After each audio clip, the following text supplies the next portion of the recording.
Halo, ini dengan Buce. Latar belakang daripada foto di belakang ini adalah movie yang keluar pada tahun 1994, yaitu Natural Born Killer. Ya. Dan kayaknya dengan movie ini saya hampir mengalami dibunuh orang dan hampir mati. Ya. Jadi saya ingatkan bahwa cerita saya ini akan cukup menyeramkan. Jadi yang tidak ini jangan ditonton gitu ya. Ya, jadi ini bermula pada waktu itu seperti yang saya sambung ya. Saya tinggal di gudang waktu itu di warehouse di Gardena ya. Nah, saya tinggal sendiri di situ karena memang itu wilayah gudang bukan tempat tinggal. Jadi cukup sepi malam gitu. Jadi ketika satu kali ada teman saya tawarin, Uce, ini ada anak umur 21 tahun, namanya Carl Norregen. Jadi ada turunan Jerman. Dia butuh tempat, dia tidak ada tempat tinggal, homeless. Bisa nggak tinggal sama kamu? Gitu. Saya pikir, oh ya, kasihan ya. Jadi saya bilang, saya pikir juga, oh lumayan juga nih, ada teman tinggal, bisa temani bahasa Inggris, bisa bantu saya untuk ganti air di warehouse ya. Jadi pada waktu itu ikan saya suka datang malam, jam 12 malam. Jadi ambil dari airport tuh jam 1 malam gitu, bawa pulang ke warehouse, ganti air, sepanjang malam kita ganti. Nah, saya pekerjakan anak-anak geng Meksiko. Ada 3 orang sekitar rumah di sekitar gudang untuk bantu ganti air. Saya pikir, wah boleh juga nih dia bisa bantu saya. Ya. Waktu itu kan, jadi waktu itu saya diperkenalkan, Karlnya itu yang ini agak lebih tua, tapi mukanya mirip. Dan dia pas juga kepalanya juga gundul, karena nggak tahu kenapa dia lagi potong rambutnya pendek, tidak gundul, pendek seperti gini. Dan memang turunan Jerman, jadi seperti gini mukanya gitu. Tapi lebih baiklah, lebih mudah lah dari ini sedikit mukanya. Waktu itu saya bilang, oh ya, oke, enggak apa-apa. Jadi akhirnya saya dikenalkan dengan dia. Anak itu datang ke tempat saya, terus dia permisi ke WC, bolak-balik ke WC. Saya pikir, kenapa ya? Rupanya dia tuh later on, terus dia bilang begini, Bruce, kok bisa bawa saya ke Long Beach? Ada itu, konseling. Oh gitu. Jadi saya baru tahu bahwa Carl ini sebenarnya mungkin terkena itu, dia menjual drug. Jadi oleh pengadilan, instead dimasukkan masukkan di penjara, dia disuruh konseling di Long Beach. Itu ada satu gereja di sana, harus konseling Selasa atau Jumat. Selasa dan Jumat itu dua kali seminggu. Jadi itu orang kumpul, mereka ngobrol lah, ngomong saya kira itu support group bagaimana gitu. Jadi kalau dia tidak hadir itu, dia akan dimasukin ke penjara. Ya sudah, singkat cerita, Carl ini bukan Carl ya, tapi mirip. Jadi dia tinggal sama saya. Anaknya menurut saya baik, dia lumayan dengerin saya. Saya bilang, kalau kamu tinggal sama saya, kita makan nasi ya. Jadi gue masak nasi di gudang. Terus kemudian jadi akhirnya saya tahu juga bahwa dia itu punya papa tiri. Papa tirinya namanya Steve. Nah, papa tirinya itu kawin dengan mamanya Carl. Carl punya mama kandung, kawin dengan papa tirinya. Tapi mereka cerai, sudah cerai, dan rupanya si Carl ini di kick out oleh papa tirinya dari rumah, makanya tidak ada tempat. Jadi saya mulai ajak si Carl dengan Steve, papanya, untuk ikut kasih satukan kembali, kita pergi makan sama-sama, jadi supaya hubungan mereka kembali lagi gitu loh. Jadi saya kenal dengan papa tirinya karena itu. Kemudian singkat cerita, tapi saya mulai agak ini. Jadi ini pertama kali saya berkontak dengan orang skizofrenia ya. Jadi kita kan tidak pernah dengar kayak gitu di Indonesia. Itu bipolar, skizofrenia, chemical imbalance bahasa halusnya. Tapi kalau jadi saya perhatikan ada satu hal yang agak aneh. Si Khalid, saya bangun pagi-pagi dia masih tidur. Saya keluar saya pulang sore dia masih tidur. Saya pulang malam dia masih tidur. Nah, saya heran kenapa ada orang bisa tidur sampai 24 jam gitu loh, 48 jam, sampai 2 hari dia bisa tidur. Dan kadang-kadang kalau dia lagi ini punya ide, dia bisa kayaknya penuh dengan semangat. Bruce katanya, saya ada ide kita bikin begini. Kayaknya idenya cemerlang tapi tidak make sense gitu loh. Ya, saya bilang oh ya gitu. Ya, jadi saya pikir wah saya berhasil ini mendidik anak ini jadi lebih baik lah gitu lah. Saya pikir gitu ya. Dan somehow mungkin mamanya itu satu kali dia pulang, dia bawa panci. Bruce katanya, my mom give me itu panci ini katanya. Wah, dia senang sekali gitu. Hati saya tuh terenyuh gitu loh. Aduh, kasihan anak ini jadi dia tuh mamanya tuh kasihkan dia panci itu merupakan hal yang berharga gitu loh. Mungkin mamanya enggak pernah kasihkan apa-apa gitu loh. So saya punya hati itu terenyuh, aduh kasihan banget anak ini gitu. Sampai 3 bulan setelah itu, jadi waktu itu saya mulai cicilan pickup truck Chevrolet merah ya. Jadi pickup ada itu kan kacanya belakang gitu. Tiba-tiba dalam 3 bulan itu satu pagi hari dia tiba-tiba bangun kayaknya irritate gitu loh, marah gitu. Dan dia jadi waktu itu kebetulan kita deliver koral ke daerah Pasadena. Jadi saya ke Pasadena, di sepanjang jalan dia mulai curse, mulai makikan MF, motherfucker, gitu. Aduh, saya kan tidak biasa dengar kata-kata gitu kan. Jadi saya marah kan, jadi saya marah, saya tidak tahu mau ngomong apa, jadi saya diam. Jadi dia ngajak ngomong, saya diam. Kita isi bensin, dia ngajak ngomong, saya diam. Terus kita pulang dari Pasadena mau kembali ke gudang lewat 110 freeway ya, 110 freeway. Terus dia mulai itu, semakin lama semakin ini. Terus dia lepas dia punya seat belt. Saya kan nyopir ya, saya pikir dulu lepasin aja seat belt. Memang kamu lompat di mobil ini kan lagi jalan, ini kan di freeway gitu loh. Saya diam aja, saya ini.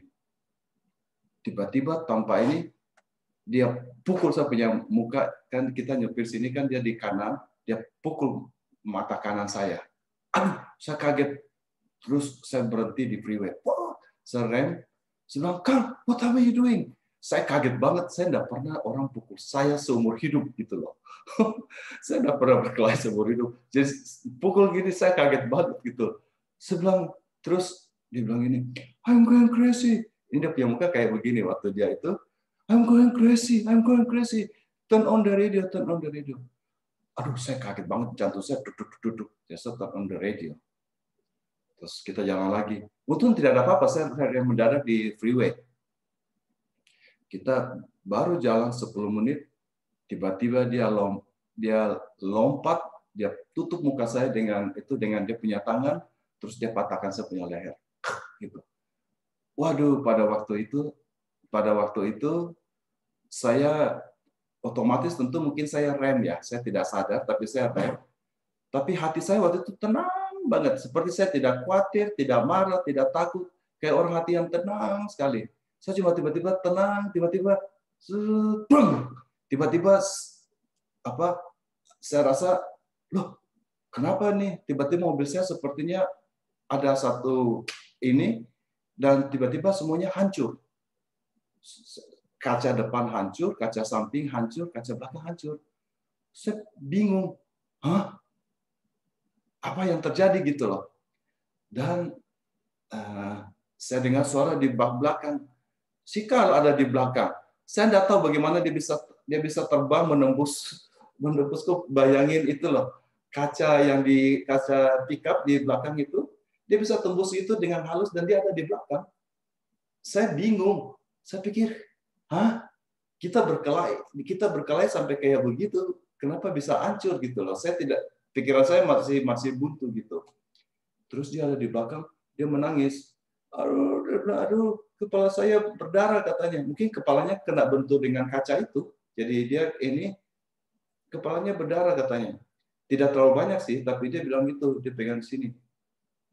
Jadi saya ke belakang, saya bilang, Carl, aduh, kita ada di freeway, go inside, go inside. Maksud saya kita mau kembali ke gudang supaya saya rawatin kepalanya gitu loh. Saya tidak sadar bahwa sebenarnya saya ditabrak trailer besar. Saya tidak sadar. Saya tahu ada trailer di belakang berhenti. Jadi ya sudah. Si Carl dia di dalam, I'm going to die. Dia bilang, I'm going to die. I'm bleeding to die. Dia bilang, gue akan berdarah nih terus sampai mati. Sebenarnya enggak, kita kembali ke warehouse. Calm down, calm down. Ya saya keluar, 10 freeway, terus ada exit El Secuando. Saya exit El Secuando itu menuju ke warehouse saya di Gardena. Cuma saya lihat kenapa ada trailer ini, kenapa ngikutin saya terus. Mobil trailer besar tuh ngikutin saya terus. Kasih lampu nyala, kan annoying bagi saya. Aduh, saya tidak rasa sakit loh. Saya tidak rasa sakit, saya tidak tahu apa-apa. Saya cuma bingung. Kenapa semua pecah? Ada apa ya? Kenapa pecah ya? Saya masih bingung. Nah ini lampu kasih lampu begini terus dari belakang, kasih kode-kode gitu berhenti.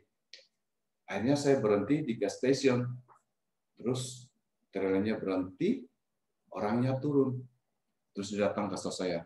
So, you can call your insurance and police. Oh, baru saya sadar bahwa saya itu ditabrak oleh dia, gitu loh. Jadi ini pertama, saya kan belum pernah, kita kan baru 4 bulan di Amerika. Saya tuh have no idea mau bikin apa itu tidak tahu. Jadi saya cari asuransi saya waktu itu Farmer. Jadi saya cari telepon umum, kan waktu itu masih belum ada cellular phone. Telepon umum, saya telepon 911, telepon asuransi saya. Asuransi saya telepon polisi dan telepon ambulans untuk jemput saya di gas station itu. Nah, pada waktu saya telepon, saya noleh, saya lihat Carl datang, mukanya seperti kayak gini.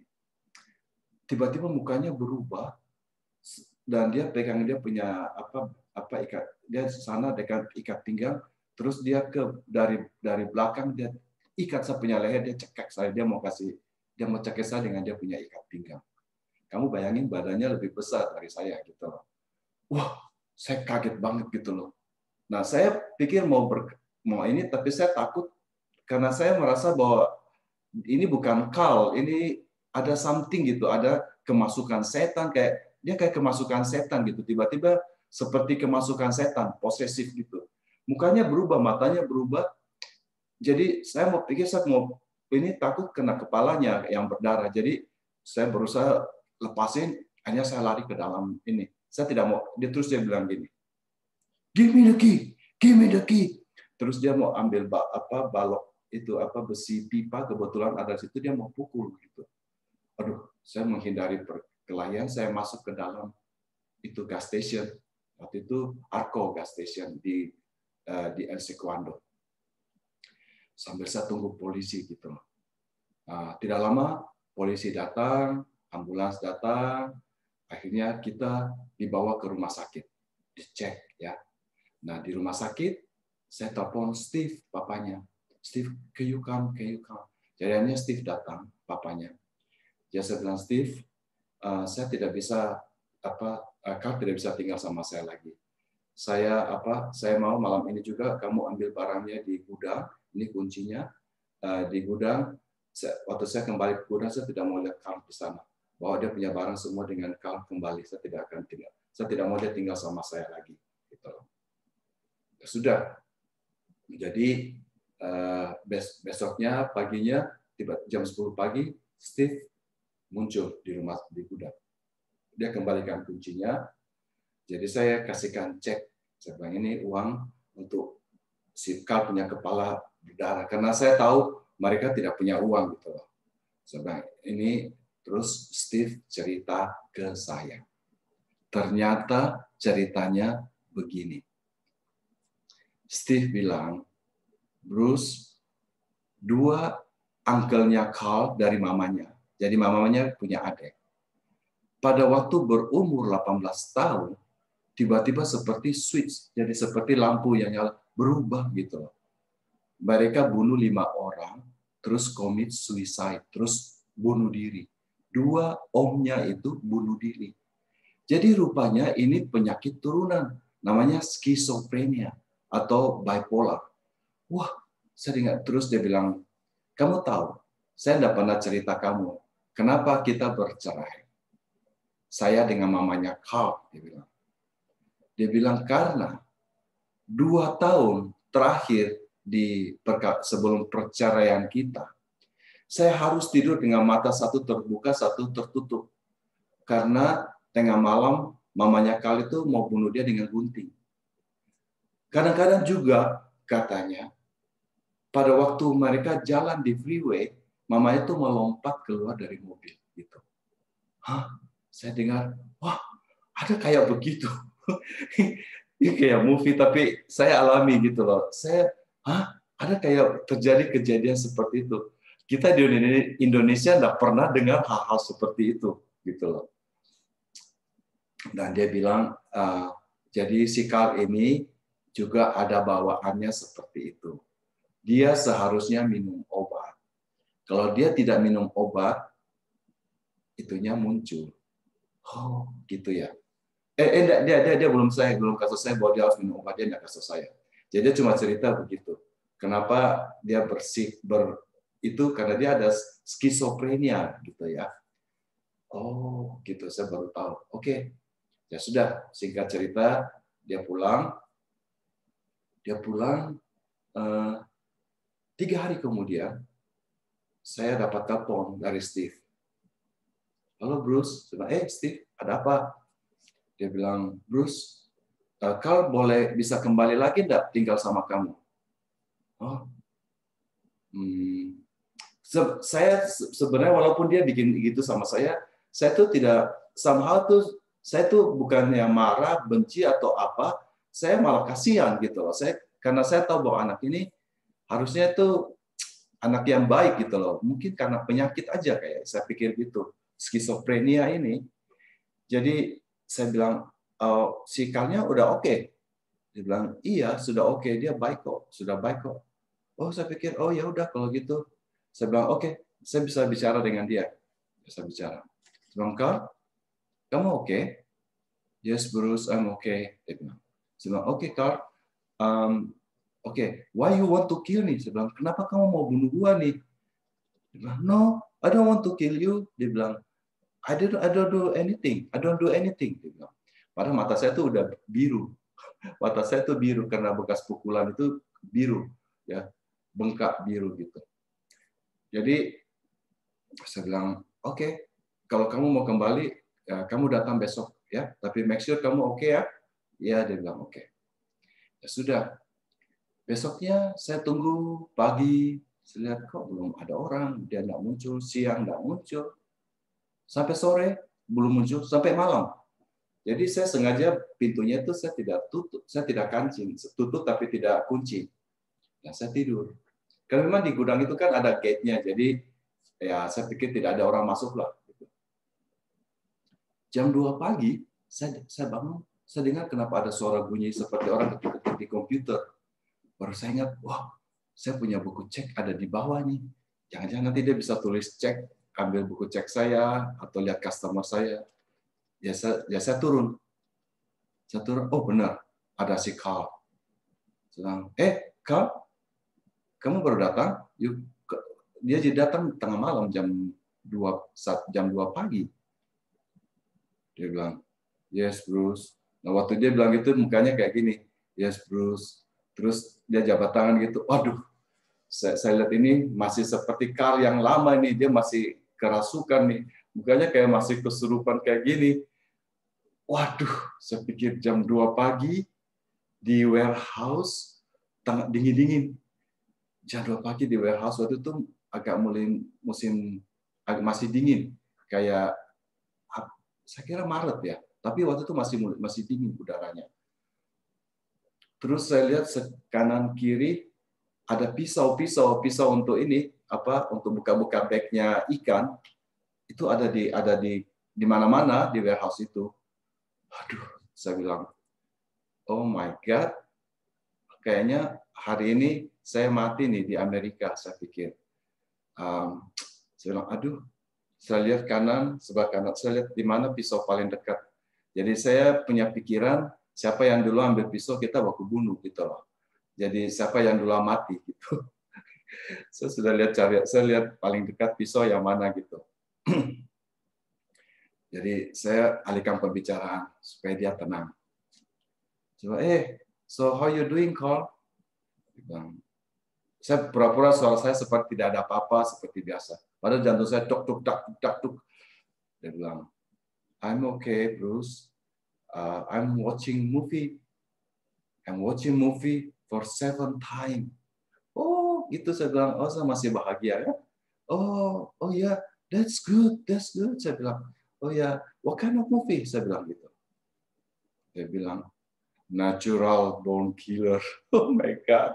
Ini movie ini, Natural Born Killer ini. Saya juga sempat nonton movie itu 3 hari lalu sebelumnya. Saya muntah-muntah karena terlalu sadisnya movie itu. Natural Born Killer itu baru keluar. Ini nih aktornya nih. Nah, aktornya kan pakai kacamata tuh ya. Malam-malam si Carl tuh pakai kacamata hitamnya. Terus dia bilang gini, and now I feel that I'm the actor of the movie. Gue bayangin aja, jantung gue tuh mau drop gitu, mau hilang gitu. Dia merasa bahwa dia mukanya mirip banget dengan gini. Jadi dia mukanya juga begitu. Dia ngomongnya kayak seperti gitu, kok bayangin aja.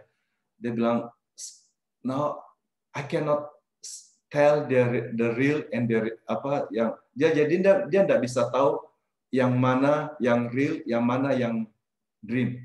Jadi mungkin dia tidak tidur. Jadi dia katanya tidak bisa tidur selama 3 hari. Jadi kayak seperti orang mengambang-ambang gitu loh. Dia tidak bisa tidur, dia hanya nonton movie itu dan dia merasa dia the actor of the movie.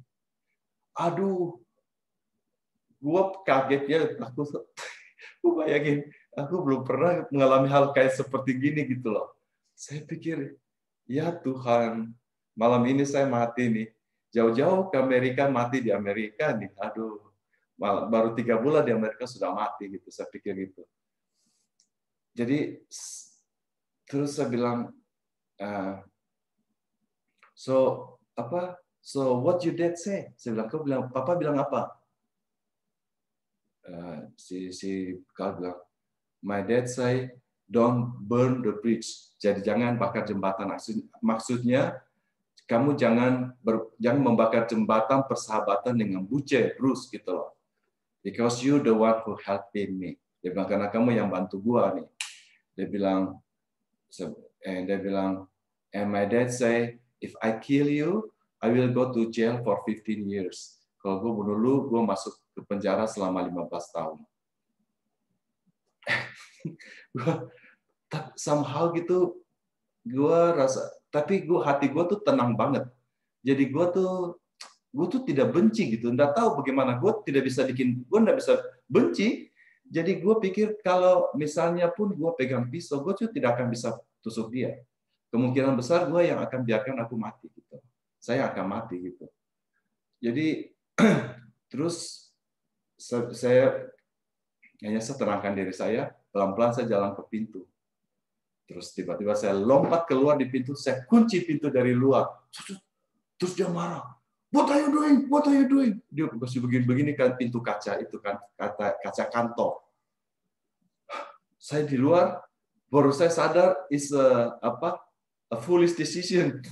Gue pakai celana pendek, telanjang kaki, dan hawanya dingin. Gue punya kunci mobil ada di dalam gitu. Wah, gue bikin apa di luar gini nih? Gue mau kemana gitu dengan kaki telanjang, pakai celana pendek, tidak bawa dompet, tidak ada bawa uang, ada di luar gitu dingin-dingin. Kan gue dari tempat tidur dari atas. Aduh, akhirnya, dia tambah marah ya. Akhirnya gue bilang, oke. Gue buka lagi. Terus gue masuk lagi ke dalam. Supaya bikin gue punya hati sedikit ini, gue tendang itu kabinet besi, pang gitu, bikin kaget gitu loh. Nah terus gue alihkan pembicaraan. Saya bilang, so Carl, why you want to kill me? Saya bilang gitu. Terus dia bilang, no, I don't want to kill you. I don't do anything. Saya bilang, yes you do. Lihat punya mata ini kan ini. Terus saya bilang, kok bisa, saya ini pertama kali kita ngomong masalah itu. Jadi waktu itu selama ini saya tidak pernah tanya, itu kok bisa dia ada di belakang itu, bisa ada di belakang truk, meluncur melalui kaca yang kecil itu, bisa ada di belakang truk, bayangin badan kayak begini bisa meluncur kayak gitu. Ya saya tanya, satu kali luncuran loh, tidak ada yang tersangkut, mulus. Mulus. Kok bayangin mulus itu bagaimana? Harus berdiri, harus begini kan? Kan kalau tidak kan kakinya at least tersangkut lah atau badannya kayak ini lu mulus seluruh badan ada di belakang gitu loh. Kayak orang terbang begitu. Ya saya bilang, what happened pada hari itu gitu loh. What happened? Happened pakai ed. Dia bilang, I feel a hand, ada tangan yang lempar dia ke belakang. Oh, saya bilang, oh, that's my angel. Saya bilang, oh, itu malaikat gua tuh yang lempar kamu ke belakang. Memang kalau dia nggak ke belakang kan saya mati, kepala saya pasti leher saya patah gitu loh. Juga kalau saya tidak ditabrak, saya tidak ditabrak, saya pasti mati karena saya punya kepala mau dipatahin gitu. Dia tutup muka saya dan kan saya nggak bisa bikin apa-apa pakai seat belt. Jadi makanya saya juga tidak mau tuntut mobil itu trailer itu atau apa, saya tidak klaim apa-apa, cuma untuk klaim perbaiki mobil saya itu aja. Asuransi saya, Pharma asuransi yang cover untuk dan pinjamkan saya mobil selama mobil saya diperbaiki. Ya sudah, dia bilang gitu, terus saya pikir dalam hati saya, aduh bagaimana ini, pokoknya kita harus keluar di tempat umum. Ini tidak ada orang nih, saya mati di sini, ini tidak ada yang liatin. Nanti besok ada news nih, ada orang Indonesia dibunuh di gudang, diketemukan mati di gudang, tidak diketahui siapa, dirampok barangkali gitu ya. Aduh, saya pikir gimana cara. Terus saya bilang gini, terus saya ada idea. Kalau saya bilang, I'm hungry, kita makan ke Dennis yuk, gitu. Jadi dulunya kita biasa kadang-kadang suka makan di Dennis ya di Gardena gitu. Oke, katanya. Wah, senang. Saya pikir at least kita di depan umum, kalau ada apa-apa orang kan bisa lapor ya. Sudah. Nah, saya ada mobil sewaan nih. Saya mau keluarin, si Carl berteriak, I want to drive. Dia teriak gitu, kayak gini, I want to drive. Dia kayak segitu mukanya. Terus kayak gini. Aduh, saya saking paniknya itu saya sampai jalan di trotoar gitu loh. Saya saya bilang, no Carl, you cannot drive. Dia bisa tahu kondisinya tidak memungkinkan untuk drive kan. No, you cannot drive. I want to drive. Itu tengah malam gitu ya, jam 3 pagi waktu itu ya. Mungkin saya sudah tidak lihat. Jadi akhirnya kita drive lewati the same gas station. Saya bilang, Carl, kok bisa, kita kehabisan bensin nih. Saya pura-pura gitu. Kamu ada $2 nggak bisa bayar ke dalam nggak? Cash. Dia bilang, oh ya, I have $2. Saya bilang, okay, bisa bayar dulu. Nanti kita kehabisan bensin. Nanti saya ganti. Dia itu turun, dia masuk ke Arco Station mau bayar. Langsung saya tancap, saya lari kembali ke warehouse, ke gudang. Saya tutup gate-nya, saya masuk ke dalam itu, ini lagi, saya tutup, saya kunci dari dalam. Terus tiba-tiba ada suara, run, run, run, run. Saya bingung, run kemana, lari kemana, gitu. Hati saya tiba-tiba tidak sejahtera. Jadi saya keluar lagi. Saya pikir, aduh, saya keluar dengan mobil nih. Saya keluar, saya pikir saya mau kemana jam 3 pagi. Oh, cari public phone. Ya, saya cari public phone. Telepon Steve. Saya bilang, Steve. Dia bilang, hey, Bruce, udah apa? Dia bilang, Steve, can you come to pick up Carl? Dia ada di sini nih, dia mau bunuh saya. Gitu. Si Steve bilang, sorry Bruce, I don't have car. Dia tidak ada mobil katanya. Dia tidak bisa ke tempat saya. Dia di Long Beach, ke Gardena kan jauh ya. Aduh, saya pikir. Jadi, terus si Steve bilang gini, Bruce, call 911. Hah? 911? udah tahu kita orang Indonesia tuh nggak pernah urusan dengan polisi gitu loh. Jadi saya bilang, no, I don't want him to go to jail. Saya tidak mau dia dipenjarain gitu. Saya bilang. Steve bilang, it's okay Bruce, it's okay, call 911. Biar dia ke penjara. Carl itu perlu medication untuk dia punya ini. Kalau dia tidak minum itu dia begitu. Oh, ini pertama kali Steve beritahu saya kalau Carl itu perlu obat. Kalau dia punya obatnya tidak diminum, dia gitu katanya. Hah, oke. Jadi nanti kalau di penjara nanti dikasih minum obat. Jadi it's okay, kamu telepon polisi. Oke. Terus dia ajarin saya. Tomorrow you go to court, minta restraining order. Kita kan tuh nggak ada idea kayak begitu-begitu kan. Kita kan orang baik-baik. Orang Asia tuh orang baik-baik, tidak pernah urusan dengan polisi gitu. Nggak ada kepikiran mau urusan dengan polisi gitu. Jadi dia bilang nanti dengan restraining order ini, kau tidak bisa mendekat lebih dari 10 meter atau telepon kamu. Kalau dia lakukan itu, dia akan langsung dimasukin penjara. Oh begitu ya, oke. Jadi saya call 911, saya laporin tempat saya bahwa saya mau dibunuh gitu. Terus kemudian selesai telepon, saya kembali. Saya lihat Carl sudah ada di dalam gudang itu, halaman gudang, lagi mondar-mandir. Rupanya dia kembali jalan kaki dan dia loncat pagar, bisa lewat pagar. Oh, dia ada di dalam gudang. Saya putar lagi, tunggu polisinya datang. Saya tunggu agak jauh. Saya lihat mobil polisi datang, saya datangin. Saya yang lapor tadi, saya yang telepon tadi, saya bilang. Terus kita lihat di lapangannya sudah tidak ada orang, di itu pekarangan tidak ada orang. Tapi saya tidak berani masuk. Jadi polisinya bilang, oke, let's check the place. Jadi kita ke sana. Saya buka pintu. Pintunya terkunci. Saya buka pintu. Kita masuk. Tapi polisinya masuk duluan dengan pistol. Dua-duanya bawa pistol. Carl, where are you? Katanya. Dia ngomong itu kan gelap gudangnya. Terus tiba-tiba dari pojok muncul si Carl, lompat dari Carl. Dia menuju ke saya. Dia mau pukul saya gitu. Si polisinya tangkap dia di bawah. Terus dia disuruh kencing. Rupanya mau diperiksa apakah dia ada drug di badannya atau tidak gitu loh. Disuruh kencing. Rupanya prosedurnya kayak gitu. Saya belum pernah kan lihat polisi ketemu polisi atau kayak gitu, enggak pernah kan. Aduh. Ternyata Carl, saya tuh tidak tahu bahwa ternyata Carl ini punya kunci seret masuk. Jadi bayangin aja kalau dia kembali dan masuk dengan seluruh pisau itu ketemu saya, malam itu saya sudah mati. Gitu. Saya sudah dibunuh waktu itu. Besoknya kalian akan dengar berita Buce mati di Los Angeles, dibunuh orang. Gitu. Aduh, terus dia udah dibawa. Itu dia dibawa, saya nggak tahu dibawa kemana. Dan mungkin karena tidak ada apa-apa kan, tidak ada apa-apa, mungkin hanya ditahan 1 malam kali gitu. Karena dia tiba-tiba muncul 5 hari berikutnya.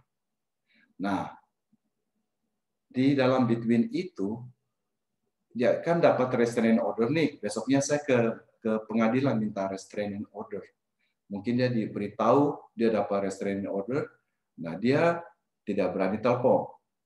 Tapi ada telepon masuk, tapi tidak ada yang ngomong. Cuma suara telepon, boom, boom, suara tembakan. Suara tembakan. Jatuh satu puk gitu loh. Suara tembakan. Jadi tidak ada yang ngomong, ada bunyi telepon, jadi saya diteror, men. Diangkat suara tembakan, boom, boom, boom gitu. Terus saya somehow dikirimin foto sama dia. Dia ambil fotonya dirinya sendiri, duduk depan cermin pakai baju oranye, itu baju penjara. Mukanya kayak begini. Itu seperti kayak gini nih. Di depan cermin gitu loh, duduk sendiri gitu, melihat dia punya diri sendiri. Nggak tahu siapa yang foto dia. Mungkin dia foto diri sendiri gitu loh. Mukanya kayak begitu. Nah, terus kemudian seminggu kemudian tiba-tiba Carl muncul di siang jam 11 siang, 11 pagi, muncul di depan itu. Bruce, I want to in, let me in. Cuma no, Carl, you cannot go in. Ya sekarang gue keras ya. Gue bilang, kalau kamu udah pergi, gue panggil polisi. Pergi sekarang. Dia udah mau pergi. Ya gue panggil 911. Hanya polisi datang. Terus si Carl bilang, dia disuruh pergi. Si Carl bilang, Bruce, I don't have money. Jadi saya kasih dia uang untuk bayar untuk bus pulang ke rumah. Ya singkat cerita, sejak itu terus kemudian saya tidak dengar berita apa-apa dari dia. Tiba-tiba hilang beritanya. Cuma 2 minggu kemudian saya dapat mail, saya dapat surat dari prison. Jadi bukan tahanan lagi tapi penjara. Tulisannya dari Carl dari ini. Jadi dia tulis begini. Saya terjemahin bahasa Indonesia ya. Dia bilang, halo Bruce. Dia bilang, apa kabar? Saat ini saya ada di penjara, tapi saya tidak bisa kasih tahu kamu saya lakukan apa. Tapi saya telah melakukan sesuatu sehingga saya dimasukkan ke penjara. Dia bilang, saya tahu bahwa kamu orang yang baik, kamu telah membantu saya, tapi saya sudah bakar jembatannya, jembatan persahabatan kita. Dia bilang, saya sudah bakar jembatan persahabatan kita. Tapi ya saya ini masih baru lulus SMA, masih anak-anak yang belum tahu apa-apa gitu loh. Dia bilang saya perlu menata hidup saya kembali. Dia bilang di laci barang-barang ini ada yang ketinggalan, termasuk diploma high school saya. Dia bilang saya perlu diploma high school saya untuk kerja. Tolong bawakan semua diploma high school saya dengan barang-barang saya yang masih sisa itu ke alamat ini di Long Beach, ke mama saya Mary di Long Beach. Aduh, dia bilang, terus saya di penjara tidak ada ini. Kalau kamu bisa tolong kirimkan uang $20, saya really appreciate gitu. Ya udah, saya pikir saya kasihan ya. Saya pikir ya udah, saya packing dia punya barang. Saya pikir anak ini harus menata hidupnya kembali lagi. Ya sudah, jadi saya taruh dalam ada box semua barang-barangnya semua. Sorry, ada telepon. Nah, kemudian saya ke Long Beach. Saya cari-cari alamat tuh ada satu rumah kayak ada rumah induk, tapi tidak sepi gitu loh. Nah, saya cari lewat belakang ada halaman belakang, ada garasi di belakang. Ya saya panggil Mary, Mary, saya panggil gitu. Tiba-tiba dari rumah depan ada nenek-nenek keluar. Kam. Dia panggil saya. Ada apa ya? Jadi saya masuk ke dalam. Oh ya, saya masuk ke dalam, dia suruh duduk, dia kunci. Dia kunci pintu, kunci ini. Kayaknya lagi dalam ketakutan. Saya bilang, saya bisa ngomong sama mau bawain barangnya Mary untuk si Carl gitu. Dia bilang, oh that crazy woman. Saya bilang, crazy woman? Siapa? Terus akhirnya dia ceritain ke saya. Rupanya nenek-nenek ini orang gereja. Jadi dia di gereja itu namanya orang Kristen kan suka bantu ya. Ditawarin tolong bantu ini ada wanita baik-baik gelandangan namanya Mary. Dia kalau bisa tinggal dia punya garasi gitu. Nah, being a Christian, dia orang Kristen, tentu dia mau bantu ya. Ya sudah kasih tinggal di garasinya. Tapi rupanya Mary ini Mac, saya nggak tahu bagaimana Mac, tapi itu kayak bakar-bakar gitu. Sampai akhirnya garasinya kebakar gitu. Nah si nenek ini lagi mau ngusir si Mary untuk keluar. Hari itu waktu saya datang, si Mary itu tidak mau keluar, malah kejar dia dengan pisau. Aduh, kayak ini mau kejar dia dengan pisau. Jadi dia itu lagi sembunyi di depan dan lagi menunggu polisi untuk datang. Yang pas saya datang ke sana gitu loh. Saya dengar gitu, waduh, mamanya juga ternyata gini juga, skizofrenia juga. Aduh, saya pikir ini anak, mama, omnya semua dua-duanya turunan semua kena. akhirnya ya sudah, pokoknya saya taruh boxnya itu, saya tidak mau tahu, saya taruh boxnya di sana, udah aku pulang gitu. Ya, so far sudah sampai saat ini. Sejak itu saya tidak dengar berita apa-apa dari dia. Saya tidak dengar dari penjara lagi atau apa, bagaimana dia, apa masih hidup atau tidak, saya tidak tahu. Ya, saya cuma berdoa bahwa dia sudah sembuh dan dia bisa menata dia punya hidup kembali. Sekarang ini masih bikin saya emosi gitu loh, karena saya masih teringat dengan kejadian itu. Saya waktu itu betul-betul merasa diteror. Kalau malam bunyinya kan pintu besi rolling door itu kan bunyi gitu, mungkin angin atau apa, jantung saya tok tok tok tok tok tok gitu loh. Saya takut banget gitu loh di gudang itu ya. Ya selama di gudang itu, dan kebetulan waktu itu saya masih di gereja JKI. Waktu itu Steve Yakin, Pak Yakin. Jadi saya sempat ke gereja itu dan saya sempat beri kesaksian, dan mereka sendiri melihat mata saya biru. Mungkin teman-teman yang di JKI pada waktu itu masih ingat, mungkin pada waktu itu saya cerita dan saya datang dengan mata yang biru ya, dengan itu sebelah kanan waktu itu ya. Ya, kemudian tentunya saya setelah itu saya mulai pindah dan ikut kebaktian di IFGF di Beverly Hills. Waktu itu di Hotel Hilton. Dan saya pelayanan bantu angkat turun sound system karena saya punya truk. Gitu.